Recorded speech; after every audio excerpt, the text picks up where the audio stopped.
From a forgotten gem of a match to a big right hand that put Georges St-Pierre's lights out, these are the biggest upsets in UFC history. The Ultimate Fighting Championship is fast, brutal, bloody, and it's got the toughest fighters in the world. The promotion has favorites, underdogs, big winners, big losers, and we're hopelessly addicted, unable to keep our eyes off it. Sometimes the tables are turned and the underdog comes out on top, and these moments are memorable, causing commentators and fans alike to scream at the top of their lungs.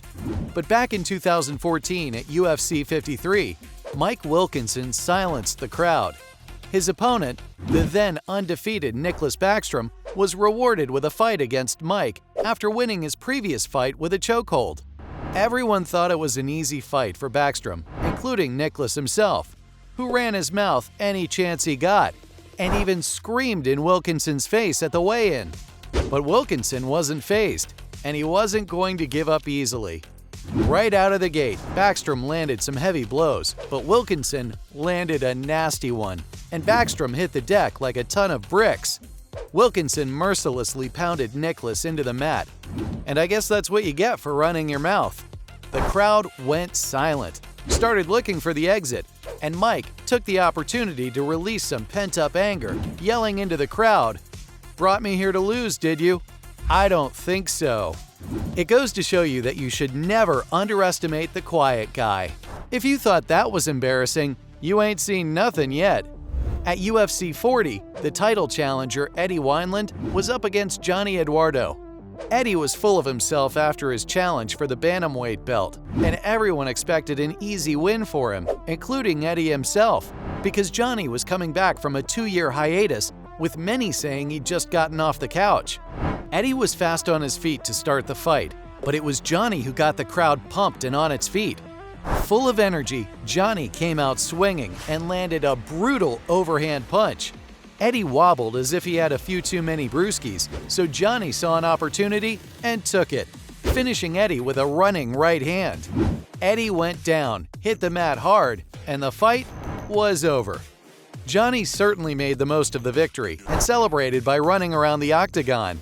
Imagine losing to a guy who hasn't fought in 2 years. Maybe it's time to give up, Eddie.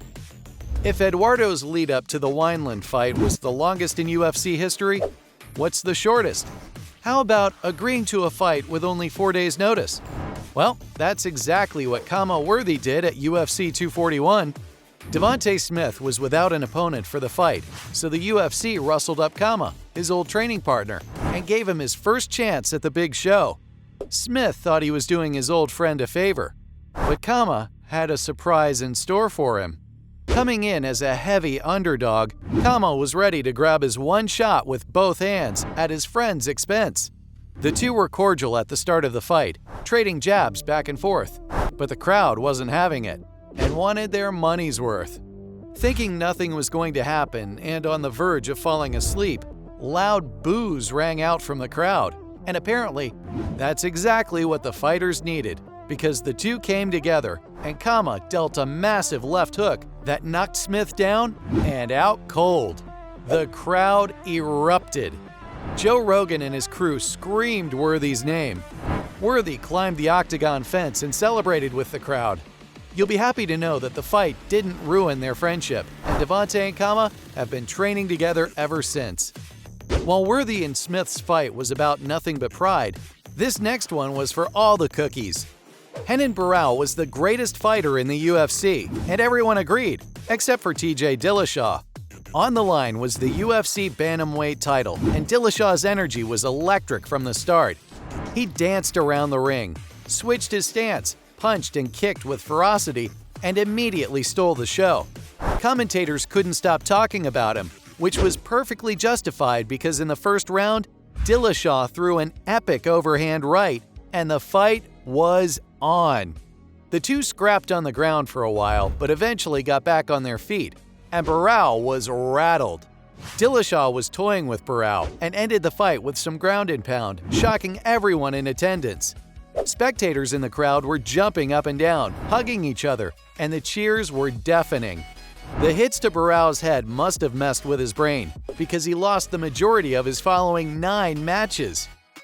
The UFC can be brutal in more ways than one, and your career can crumble apart in a second. But the rush fighters get from screaming crowds makes it all worth it. Speaking of crowds going bonkers, do you remember when Juliana Pena beat the legendary Amanda Nunes? Nobody had any faith in Pena at UFC 269 except for Pena herself. Juliana was confident in the lead-up though, calling out Amanda and demanding a fight. Pena got her wish. The pre-fight press conference couldn't have been more intense, and the fight was on. Most fans were expecting an epic fight, with Nunes ultimately coming out on top, but it became clear early on in the fight that Nunes wasn't up to scratch. Pena quickly gained control, threw Nunes to the floor, and choked her out. The massive crowd went nuts. They leapt from their seats, ran around the stadium, chanting Pena's name. Everyone loves a good underdog story. Well, except when they come up against Ronda Rousey. There was no love for Holly Holm in the lead-up to her fight with Rowdy, which makes sense considering Rousey Mania was in full swing at the time. Ronda was unbeatable. She could wrestle, submit opponents in seconds, and could stand up and bang. On fight night, when Holly Holm's name was called out, you could hear a pin drop. But when Ronda Rousey's name was called, the roof nearly blew off the stadium. In typical Ronda fashion, she refused to touch gloves, and Holly took that personally. She was focused and ready to fight. From the start, Ronda never looked like she was in control. Holly hit Ronda on multiple occasions, and during the round break, Holly looked like she'd just gotten out of the spa, while Ronda was bruised and bloodied. It wasn't until midway through the second round that Holly ended it, and we all know what happened next. Holly's famous roundhouse kick heard around the world that hit Ronda right in the face. Every person in the 50,000-seat arena was stunned. Holly went on to do great things, but Ronda's career was never the same. It's hard to feel sorry for Ronda because she was always so cocky, and Holly was always calm, cool, and collected. Ronda proved that sometimes confidence could be a double-edged sword and the enemy of success. But tell that to George St. Pierre. Before the phenomenon that was Holm versus Rousey, everyone was talking about Matt Serra versus George St. Pierre. In the lead-up to the fight, St. Pierre was unstoppable.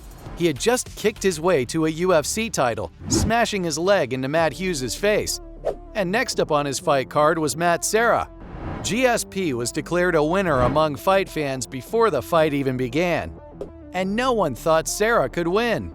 The winner of Season 4 of The Ultimate Fighter, Serra not only won a second chance at the UFC, but a chance at the champion, St. Pierre.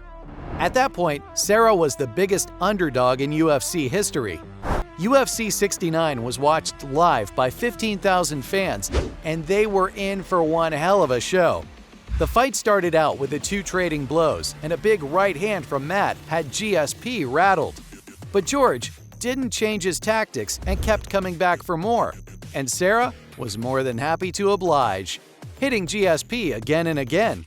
St. Pierre finally went down, and Serra went into ground and pound mode, throwing punch after punch until St. Pierre gave in and the fight was stopped.